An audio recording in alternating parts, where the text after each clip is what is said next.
28/1/80 संपूर्ण ब्रह्मा और ब्राह्मणों के संपूर्ण स्वरूप के अंतर का कारण और निवारण। आज हर एक बच्चे का डबल स्वरूप देख रहे हैं। कौन सा डबल रूप? एक वर्तमान पुरुषार्थी स्वरूप, दूसरा वर्तमान जन्म का अंतिम संपूर्ण फरिश्ता स्वरूप। इस समय हम सो हम के मंत्र में पहले हम सो फरिश्ता स्वरूप है, फिर भविष्य में हम सो देवता रूप है। आज वतन में सभी बच्चों के नंबरवार पुरुषार्थ अनुसार जो अंतिम फरिश्ता स्वरूप बनना है, उस रूप को इमर्ज किया। जैसा साकार ब्रह्मा और संपूर्ण ब्रह्मा दोनों के अंतर को देखते और अनुभव करते थे कि पुरुषार्थी और संपूर्ण में क्या अंतर है, ऐसे आज बच्चों के अंतर को देख रहे थे। दृश्य बहुत अच्छा था। नीचे तपस्वी पुरुषार्थी रूप और ऊपर खड़ा हुआ फरिश्ता स्वरूप। अपना अपना रूप इमर्ज कर सकते हो। अपना संपूर्ण रूप दिखाई देता है। संपूर्ण ब्रह्मा और संपूर्ण ब्राह्मण हर एक समझते हैं कि ब्रह्मा और हमारे संपूर्ण रूप में कितना अंतर होगा। नंबरवार तो है ना। बाबा ने पूछा ऊपर, अपने संपूर्ण स्वरूप को इमर्ज करते हो? करते हो? नहीं करते? ड्रिल नहीं करनी आती? कभी ड्रिल नहीं करते फरिश्ता रूप की? अभी गर्द निकला दे। हाँ, तो संपूर्ण सा फरिश्ता स्वरूप में और कौन सा है वो? और चलते फिरते उठते बैठते एकदम प्रकाश की काया। उस प्रकाश की काया में मैं प्रकाश स्वरूप आत्मा, डबल लाइट। तो चलते फिरते उठते बैठते कोई भी कर्म करो तो उसको इमर्ज करके, बैठ के तो प्रैक्टिस करते ही हो, लेकिन कर्म करते भी होना चाहिए। तो नंबरवार तो है ना। वहां क्या हुआ? नंबरवार फरिश्ता स्वरूप बहुत बड़े सर्किल में राज दरबार के रूप में इमर्ज थे वतन में। लाइट के शेड में अंतर था। किसी की लाइट और दूर दूर तक फैल रही थी, किसी की लाइट कम थी। कोई विशेष चमकता हुआ रूप था, कोई मध्यम प्रकाश रूप था, लेकिन विशेष अंतर मस्तक के बीच चमकती हुई मणि के रूप में आत्मा का था।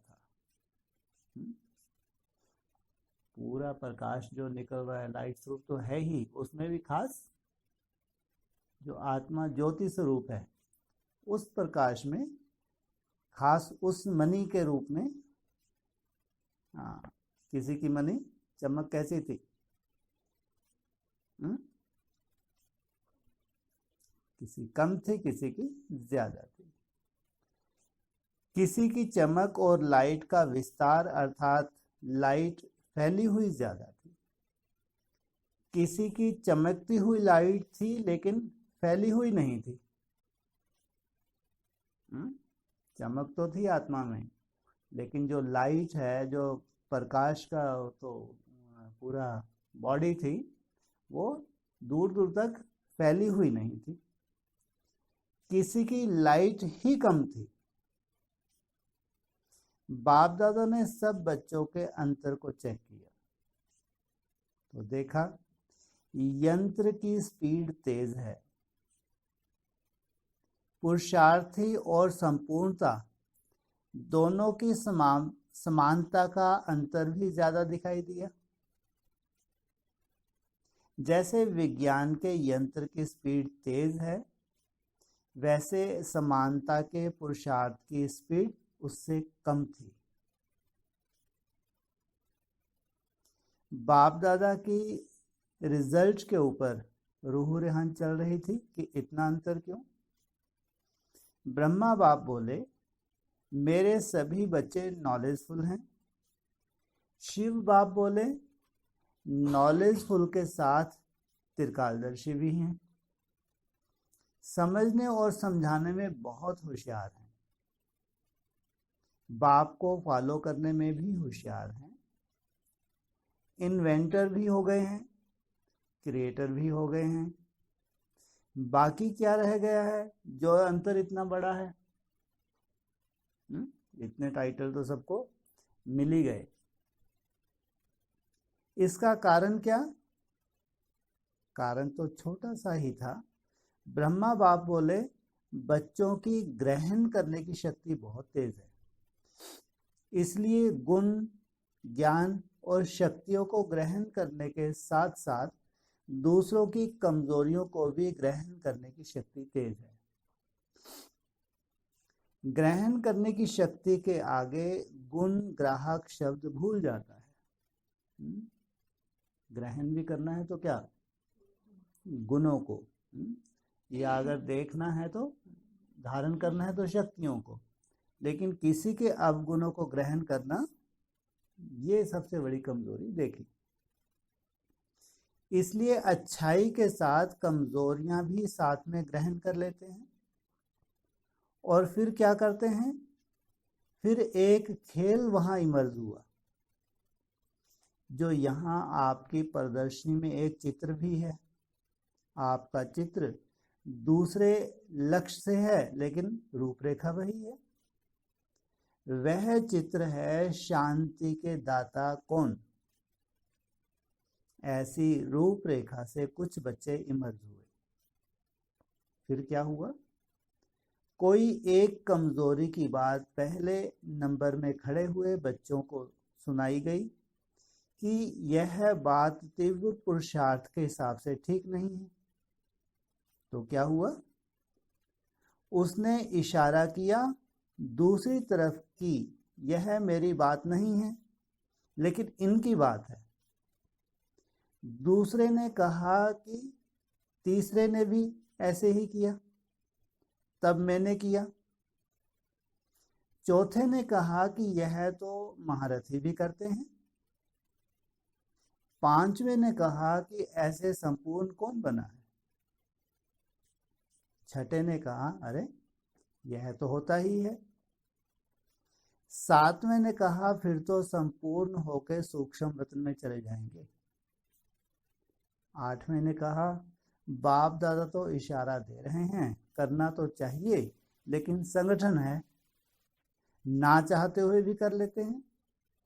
तो ऐसे पुरुषार्थ की बात एक दूसरे के ऊपर देखते और रखते हुए बात ही बदल गई। ऐसे आजकल का प्रैक्टिकल खेल बहुत चलता है, और इसी खेल में लक्ष्य और लक्षण में महान अंतर पड़ जाता है। खेल छोटा सा है, लेकिन लक्ष्य बहुत बड़ा है, वैसा लक्षण दिखाई नहीं देता। तो कारण क्या हुआ? इसी संस्कार के कारण संपूर्ण संस्कार अभी तक इमर्ज नहीं हो सकते हैं। तो बाप दादा बोले, इस खेल के कारण पुरुषार्थी और संपूर्णता का मेल नहीं हो सकता। खेल तो छोटा सा है, हाँ, एक दो के ऊपर छोड़ना, समय के ऊपर छोड़ना, या पुरुषार्थी कह के छोड़ना। तो बाप दादा बोले इस खेल के कारण पुरुषार्थी और संपूर्णता का मेल नहीं हो सकता। मूल कारण ग्रहण करने की शक्ति है, लेकिन गुण ग्राहक बनने की शक्ति कम है। दूसरी बात इस खेल से भी समझ में आ गई होगी कि अपनी गलती को दूसरे के ऊपर डालना आता है, लेकिन अपनी गलती को महसूस कर स्वयं पर डालना नहीं आता। इसलिए बाप दादा ने कहा कि नॉलेजफुल हैं, छुड़ाने में होशियार हैं, लेकिन स्वयं को बदलने में कम है।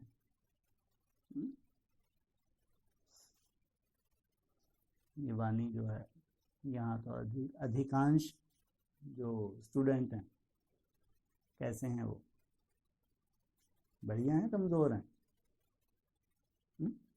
बढ़िया।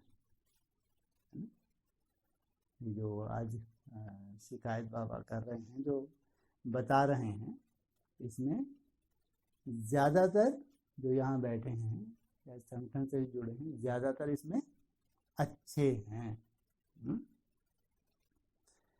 तो और भी एक कारण निकला।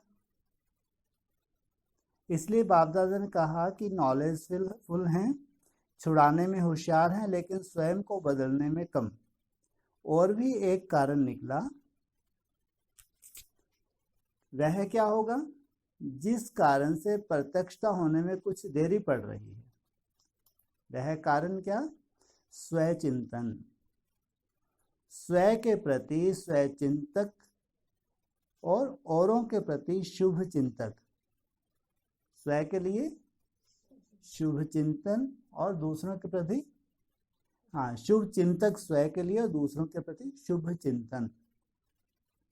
स्वचिंतन अर्थात मनन शक्ति और शुभ चिंतक अर्थात सेवा की शक्ति। वाचा की सेवा के पहले शुभ चिंतन भावना से जब तक धरनी को तैयार नहीं किया है, तब तक वाचा की सेवा का भी फल नहीं निकलता। इसलिए पहले सेवा का आधार शुभ चिंतक। यह भावना आत्माओं की ग्रहण शक्ति बढ़ाती है। शुभ चिंतक और शुभ चिंतन जिज्ञासा को बढ़ाती है। अगर आपने उनके प्रति शुभ सोचा तो उनकी जिज्ञासा बढ़ेगी। इस कारण वाणी की सेवा सहज और सफल हो जाती है। तो स्वयं के प्रति स्वचिंतन वाला सदा मायाप्रूफ किसी की भी कमजोरियों को ग्रहण करने से प्रूफ होगा। व्यक्ति व वैभव की आकर्षण से प्रूफ हो जाता है। इसलिए दूसरा कारण निवारण के रूप में सुनाया, शुभ चिंतक और स्वचिंतक बनो। स्वयं के साथ साथ शुभ चिंतक और स्वचिंतक बनो। दूसरों को नहीं देखो, स्वयं करो। आप सब पुरुषार्थियों का स्लोगन है, मुझे देखकर और करेंगे।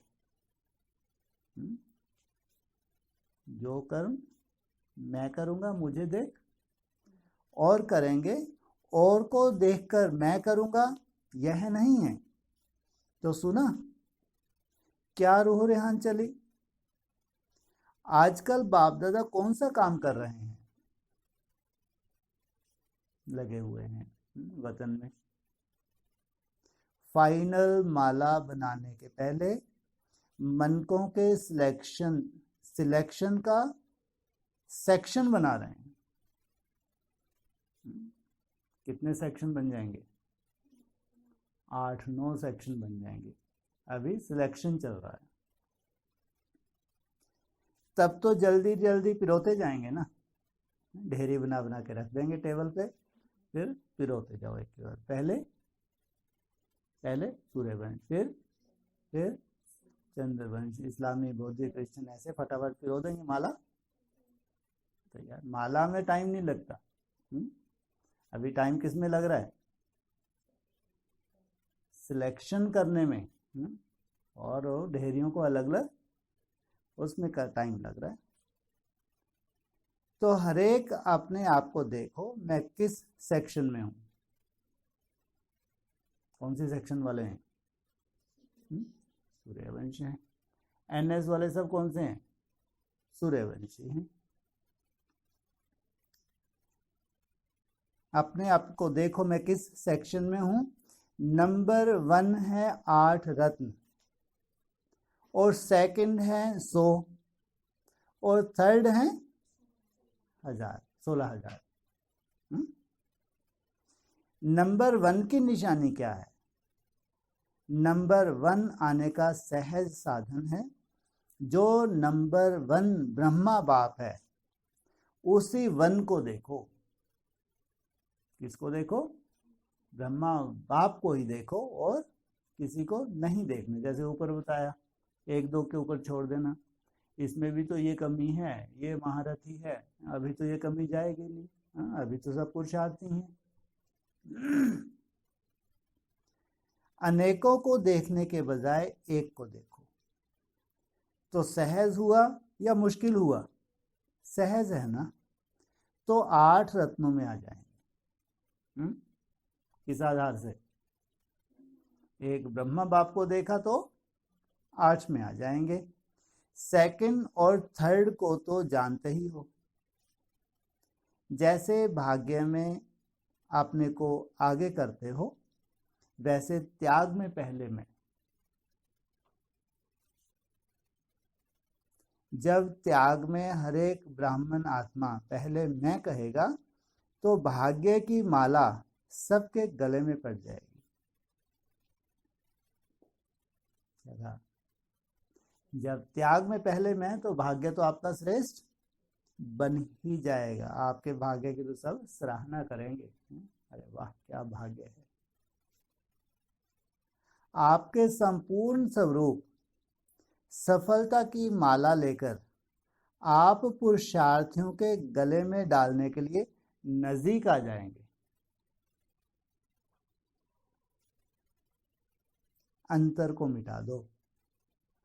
हम सो फरिश्ता का मंत्र पक्का कर लो, तो साइंस का यंत्र अपना काम शुरू करे, और हम सो फरिश्ते से हम सो देवता बन नई दुनिया में अवतरित होंगे।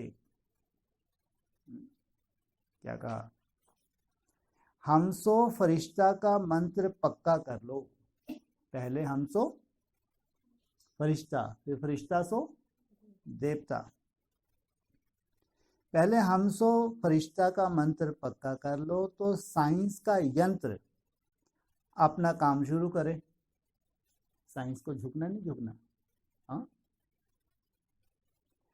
और हम सो फरिश्ते से हम सो देवता बन नई दुनिया में अवतरित होंगे।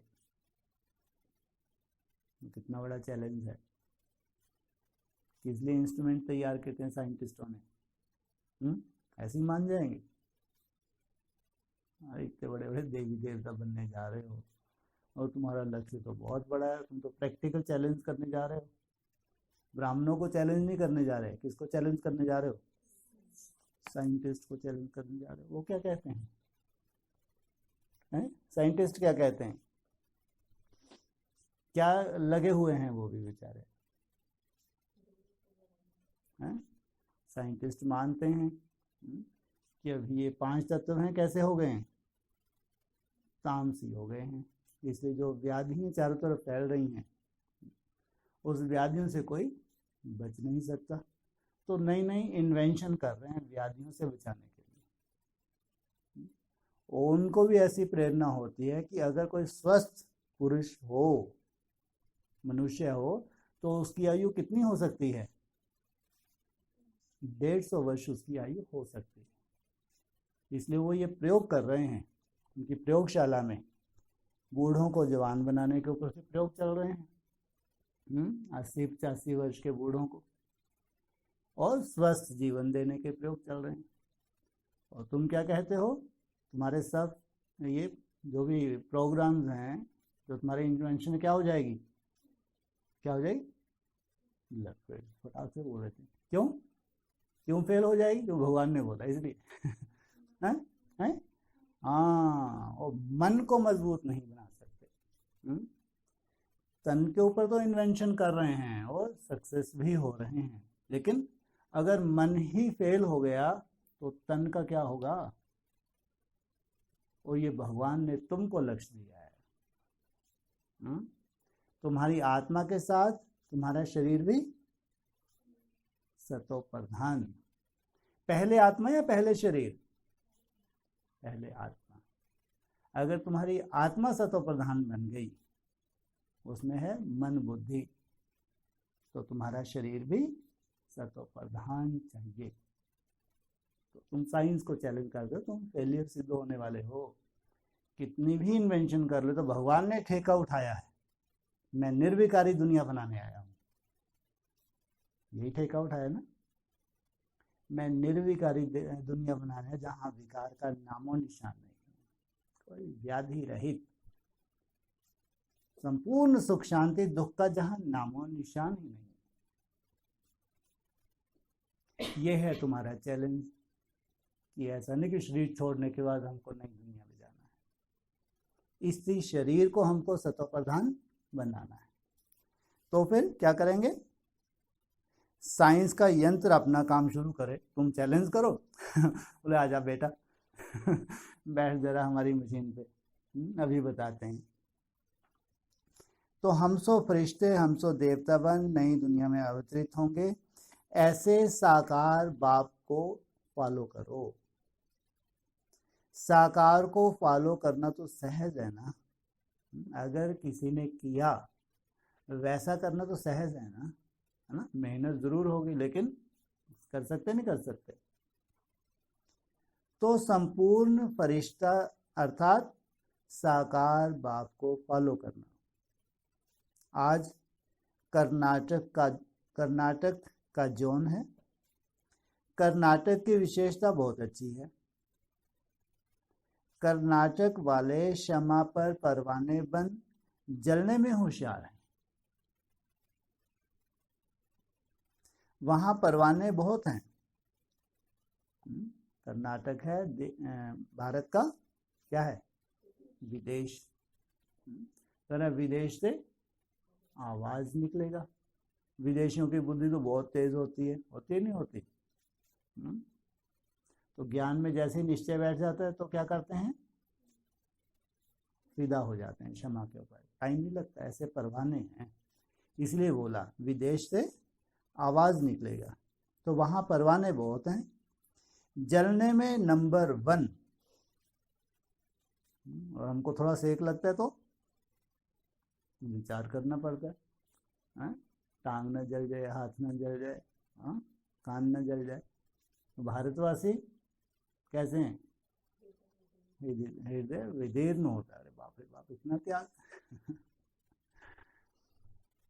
तो जलने में नंबर 1 है। जलने के बाद है चलना।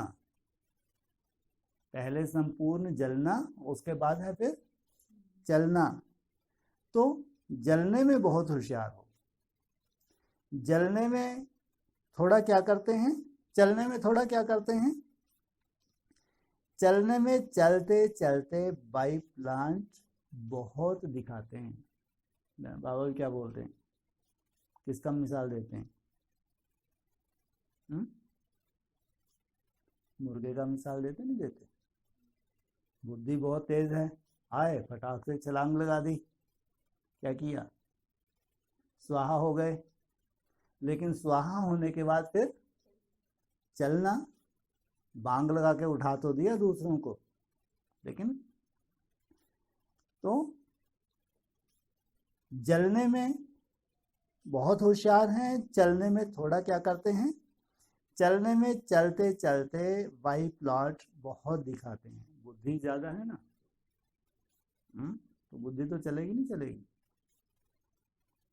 भावना मूर्त नंबर 1 है।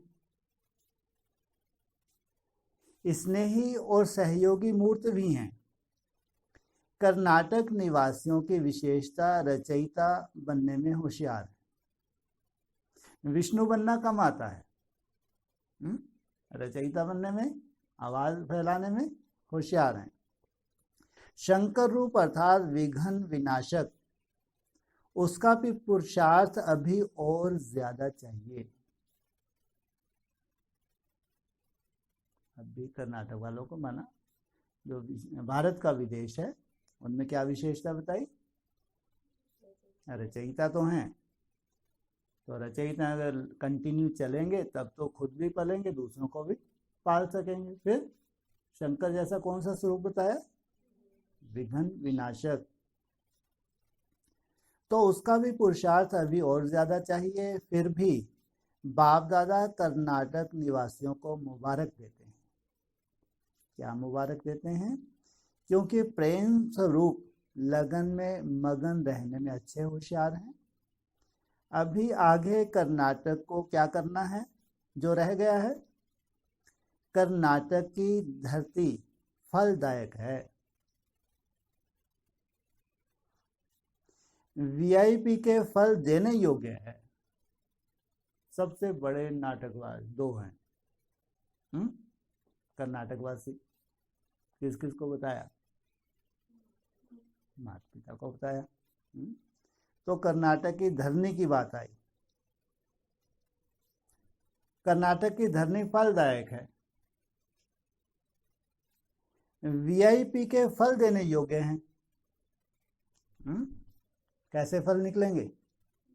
जब वो माइक काम करेगा तो वीआईपी निकल देने योग्य हैं और सहज ही संबंध में आने वाले हैं। सिल्वर जुबली में प्रत्यक्ष फल नहीं दिया है। वीआईपी का ग्रुप कहां लाया है? सिल्वर जुबली मना ली, लेकिन बाबा को क्या चाहिए? कब मानेंगे? अगर किसी ने सिल्वर जुबली मना ली तो उसका रिजल्ट क्या होना चाहिए?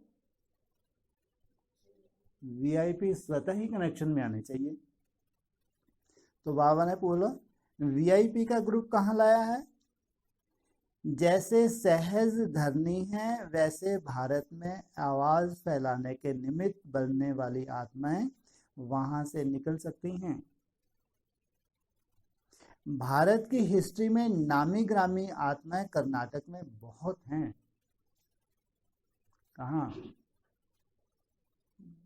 कहाँ की बात की? भारत की हिस्ट्री में नामी ग्रामी आत्माएं कौन सी? एक और नामी ग्रामी, अच्छा कृष्णदेव रॉयल बोलते हैं बाबा।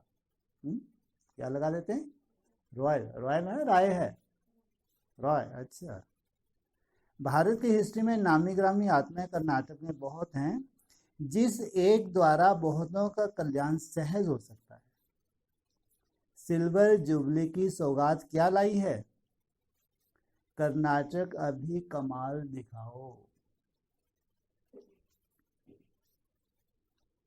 ऐसे सदा स्वचिंतक और शुभ चिंतक, सदा फॉलो फादर, स्व परिवर्तन से विश्व परिवर्तन करने वाले, ऐसे विश्व कल्याणकारी, सर्व आत्माओं द्वारा सत्कारी, सदा त्याग में पहले मैं करने वाले, ऐसे श्रेष्ठ भाग्यशाली मास्टर सर्वशक्तिवान आत्माओं को बाप दादा का याद प्यार और नमस्कार।